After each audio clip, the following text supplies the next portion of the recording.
Excellences, Mesdames et Messieurs, je voudrais vous exprimer toute ma reconnaissance pour les vœux chaleureux et les encouragements que vous venez de m'adresser, ainsi qu'au gouvernement et au peuple ivoirien. En retour, je forme pour chacun et chacune de vous, pour vos familles, pour les chefs d'État et les dirigeants et organisations que vous représentez, des vœux de santé et de bonheur, de paix et de prospérité pour l'année 2020. Monsieur le doyen du corps diplomatique, Excellences, Mesdames et Messieurs, la cérémonie de ce matin m'offre l'occasion de vous exprimer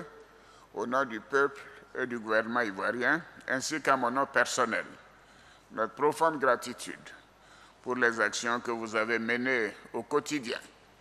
en faveur de la consolidation des relations d'amitié et de coopération entre la Côte d'Ivoire et vos pays et organisations durant l'année écoulée. Je voudrais aussi saisir cette occasion pour souhaiter la bienvenue et réitérer mes félicitations aux nouveaux ambassadeurs accrédités en Côte d'Ivoire et qui m'ont présenté leur lettre de créance au cours de l'année 2019 et en ces débuts d'année 2020. Monsieur le doyen du corps diplomatique, Excellences, Mesdames et Messieurs, la Côte d'Ivoire a poursuivi en 2019 son engagement sur la scène internationale et contribué à la recherche de solutions collectives aux menaces globales que font peser un grand péril sur nos pays. La Côte d'Ivoire a achevé, le 31 décembre 2019, son mandat de 2 années au sein du Conseil de sécurité des Nations Unies en qualité de membre non permanent. Ce mandat, de l'avis de tous, a été un succès en dépit de la grande division du Conseil de sécurité, comme vous le savez. Dans ce contexte difficile, la Côte d'Ivoire a été appréciée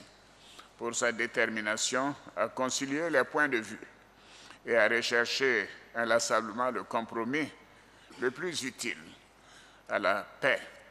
notamment sur les questions les plus complexes et qui sont souvent les questions africaines. Mon pays a également, au cours de cette période, partagé avec la communauté internationale les leçons qui ont fait la réussite de notre gestion, de la sortie de crise et de la reconstruction post-conflit après la crise post-électorale. Par ailleurs, la Côte d'Ivoire a fait adopter d'importantes résolutions en faveur de la paix et de la sécurité dans le monde pendant sa présidence du Conseil de sécurité en décembre 2018. Excellences, Mesdames et Messieurs, l'expansion du terrorisme au Sahel et en Afrique de l'Ouest demeure une source de préoccupation pour mon pays et une priorité de notre action multilatérale. La Côte d'Ivoire continue de militer en faveur d'une réponse collective à cette menace et d'une plus grande implication des grandes puissances au Sahel.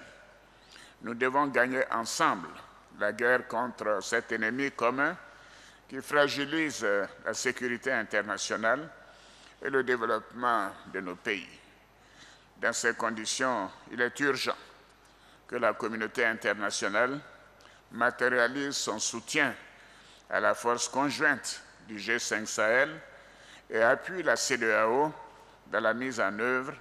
de son plan régional de lutte contre le terrorisme